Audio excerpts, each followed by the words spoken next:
Selamat pagi anak-anak semua. Apa kabar kalian hari ini?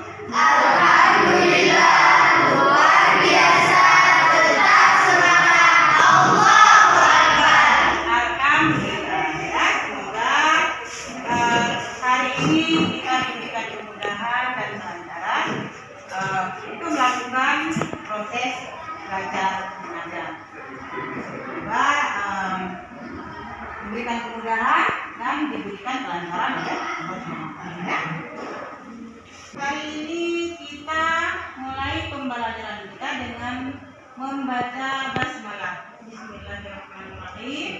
Kemudian sekarang ibu ingin kalian merapikan mejanya. Coba lihat ini di bawah ada yang sampahnya, mungkin ada sampah di bawah meja. Coba lihat. Ada? Nggak ada ya? Ada. Ya, udah. Alhamdulillah. Jadi kita mulai menjaga ini, harus menjaga kebersihan karena kebersihan itu adalah bagian dari Iman. Bismillahirrahmanirrahim. Rabbi zidni ilman warzuqni fahman. Ya Allah, tambahkanlah ilmu kami dan pertinggilah kecerdasanku. Amin. Sebelum kita lanjutkan materi pembelajaran kita hari ini, ibu mau mengabsen dulu. Ibu lihat hari ini sepertinya ada yang kosong bangkunya. Siapa yang nggak hadir? Oh iya, kenapa dia nggak hadir? Sakit. Oh sakit. Jadi yang lain hadir semua ya? Iya. Oke, baik, kita doakan teman kita yang tidak hadir karena sakit. Semoga teman kita cepat sembuh. Selanjutnya, pelajarannya di minggu lalu. Ada yang masih ingat materi yang minggu lalu itu tentang apa? Ya, tentang tohara. Jadi apa itu tohara? Nanti ibu mau tanya ya. Kalau misalnya ada yang bisa menjawab pertanyaan itu nanti kalian akan ibu berikan hadiah. Ya. Nah, jadi pertanyaan pertama, apa itu tohara? Siapa bisa jawab? Ya. Orang itu adalah suci. Ya, tohara itu adalah bersuci. Benar teman-teman? Benar. Bagus. Ambil hadiahnya. Oke, selanjutnya sebutkan jenis-jenis air yang bisa dipakai untuk taharah atau bersuci. Siapa bisa jawab? Saya Bu. Ya, jawabannya. Air sumur, air laut, air sungai, air hujan, air embun, air salju, air mata air. Bagus. Jadi, anak-anak ibu semua sudah paham dan sudah mengerti dengan materi kita yang minggu lalu. Silakan ambil hadiahnya.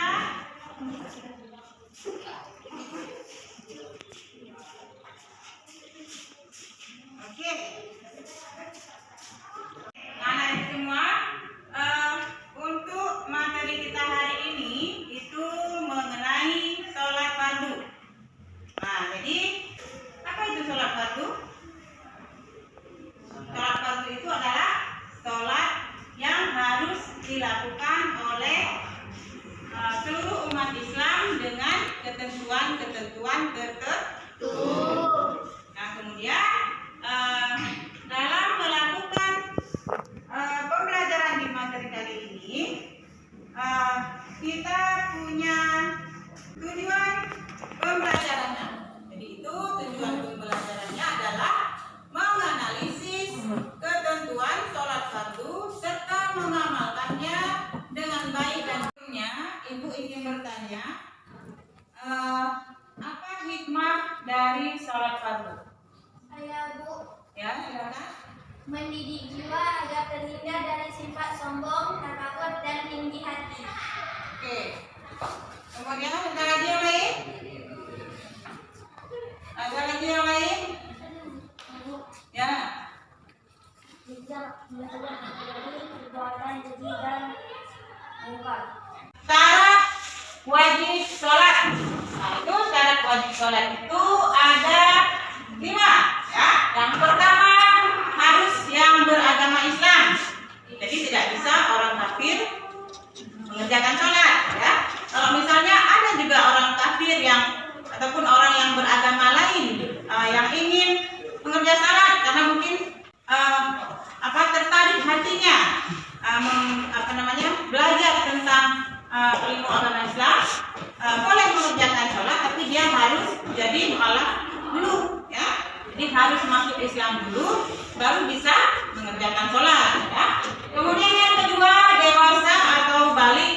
Jadi ada ketentuan batasan umur tertentu yang harus dipenuhi untuk bisa melaksanakan sholat secara sah ya.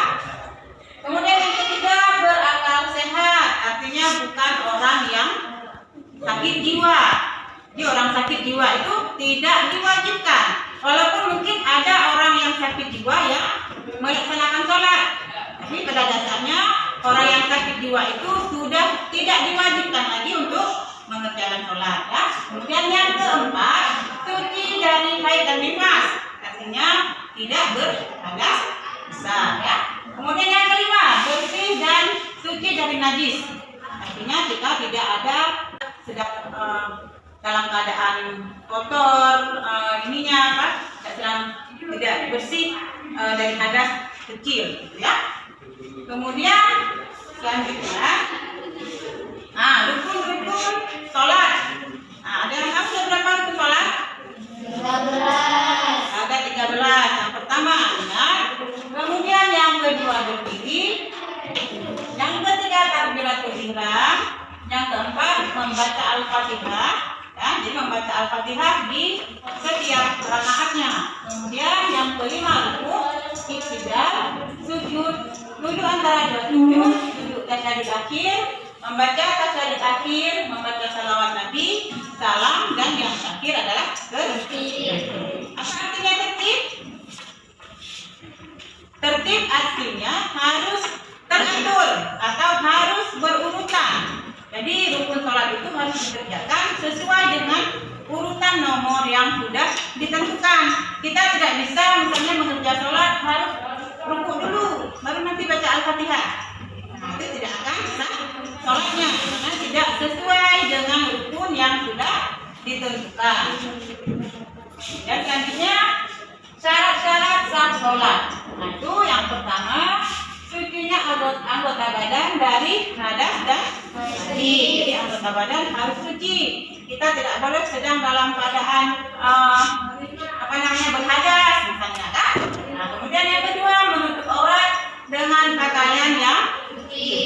Jadi selain tubuh kita yang suci, pakaian yang kita gunakan pun untuk menutup aurat itu harus dengan pakaian yang suci. Kemudian di tempat yang suci. Nah, kemudian tempatnya juga harus di tempat yang bersih dan suci. Kemudian mengetahui masuknya waktu sholat. Jadi waktu sholat itu sudah ada ketentuannya. Jadi kita tidak bisa mengerjakan sholat di sembarang waktu, ya. Jadi ada waktu-waktunya sendiri di mana kita masuk waktu untuk mengerjakan sholat.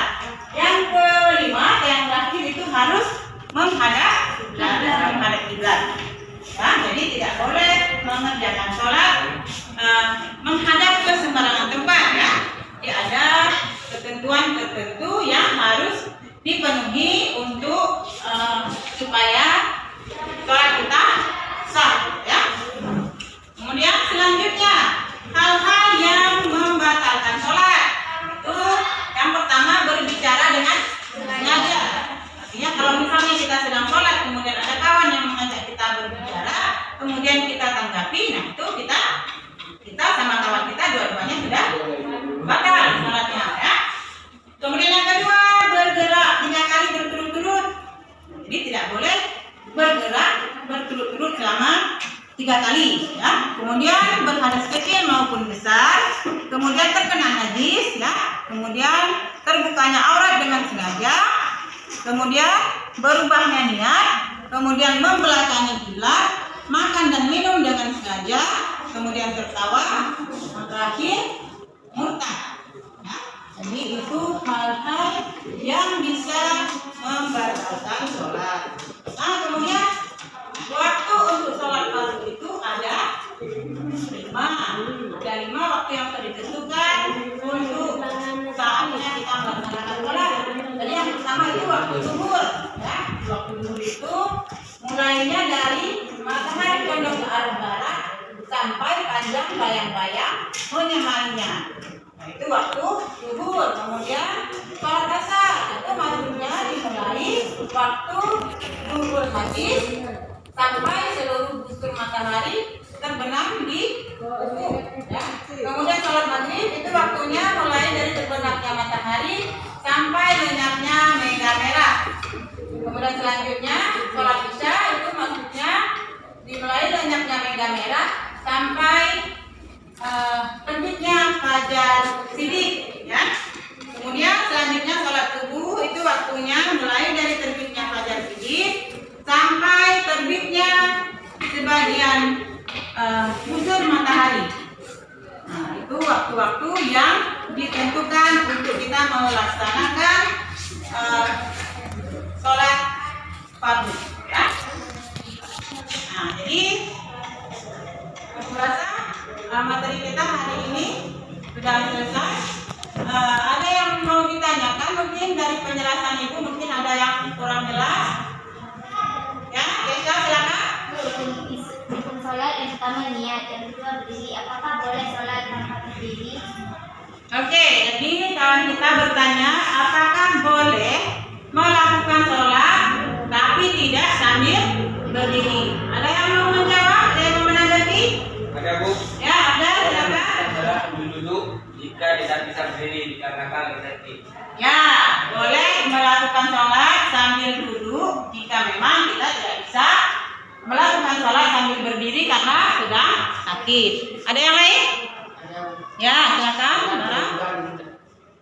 Melakukan sambil berbaring atau tidur kalau kita tidak sanggup duduk. Ya, boleh juga melakukan sholat sambil berbaring atau tidur jika tidak bisa melakukan sholat sambil duduk. Kemudian ada lagi yang lain? Ada, Bu. Ya, silakan. Boleh mengedipkan muka kalau kita sudah tidak bisa bergerak lagi. Ya, bagus. Jadi boleh juga melakukan sholat dengan hanya mengedipkan mata jika memang kita sudah tidak bisa bergerak. Jadi Islam itu memberikan banyak sekali kemudahan dalam kita melakukan ibadah sholat. Ya. Jadi Islam itu indah, Islam itu mudah. Ya. Jadi jangan ada cerita kita tidak melakukan sholat. Karena sudah banyak diberikan kemudahan, sudah banyak diberikan keringanan agar supaya kita sebagai umat Islam bisa melaksanakan sholat dengan maksimal. Oke? Jadi itu rasa pembahasan kita untuk hari ini cukup untuk materinya ya. Sekarang Ibu ingin menyimpulkan tentang pembahasan kita tentang materi salat fardu. Jadi ya, sama-sama kita menyimpulkan. Jadi ada syarat wajib sholat, kemudian ada rukun sholat, kemudian ada apa tadi? Yang membatalkan sholat. Ya. Jadi semuanya itu sudah sama-sama tadi kita bahas. Ya. Jadi rukun sholat itu ada 13, kemudian yang membatalkan sholat ada 5, yang wajib sholat itu ada 5, ya. Baik anak-anak, sekarang kita buat kerja kelompok ya. Nah, anak ibu semua diskusi buat kelompok. Ayo buat kelompoknya 1, 2, 3. Kita bagi jadi 3 kelompok. Yang pertama, apa nama kelompoknya? Kelompok 1 apa nama kelompoknya? Kelompok fardu ya. Yang kedua, kelompok apa? Kelompok sunnah. Ya. Yang ketiga, apa nama kelompoknya? Yang ketiga, kelompok rukun. Ya, kelompok rukun. Oke, sekarang kalian buat kelompok diskusinya. Jadi permainannya, ya cara kerja kelompoknya, ibu punya pertanyaan yang udah Ibu tulis di papan tulis. Ya, kemudian ada jawabannya di tumpukan kertas yang udah Ibu taruh di lantai. Ya, jadi masing-masing kelompok itu kalian ambil kertas ini yang sudah dipotong-potong, kalian diskusikan atau kalian cari jawabannya sama teman-teman kelompok kalian, kemudian tempelkan jawaban yang sudah kalian temukan di papan tulis, di soal yang sudah tersedia di papan tulis. Oke, silakan ambil potongan kertasnya yang sudah ada jawabannya di potongan kertas tersebut ya. Oke, silakan diambil. Masing-masing ketua kelompok silakan diambil.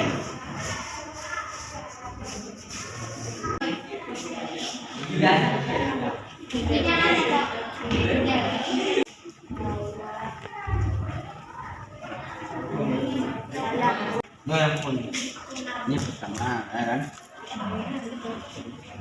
Yang salah. Selesai diskusinya, mana Ibu? Oke, baik. Kalau sudah selesai, silahkan jawaban yang sudah ditemukan itu ditempelkan ke papan tulis. Oke, silakan dua orang maju ke depan untuk memberikan jawaban.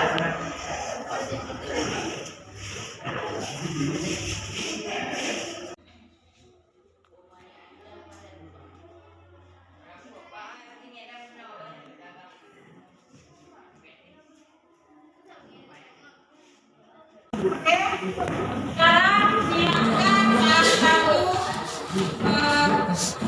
ketua kelompoknya maju ke depan untuk mempresentasikan hasil diskusinya tadi, hasil jawabannya. Oke, silakan satu ketua kelompoknya untuk maju ke depan. Kelompok satu, silakan.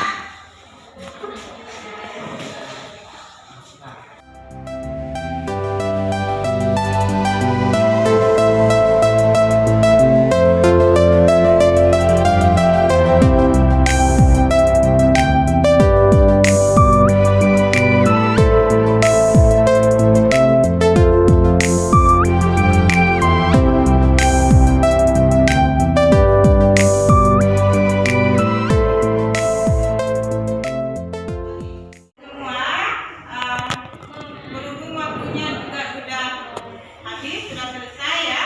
Jadi untuk materi pembelajaran kita hari ini tentang sholat fardu sudah selesai juga. Jadi Ibu kira sampai di sini perjumpaan kita untuk hari ini. Jadi untuk materi kita ke depannya itu tentang zikir dan doa ya. Jadi di materi yang akan datang kita akan membahas tentang zikir dan doa. Baik, hanya sampai di sini anak-anak semua.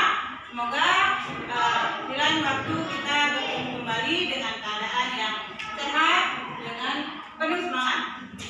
Akhiri, wabillahi taufiq wal hidayah. Wassalamualaikum warahmatullahi wabarakatuh.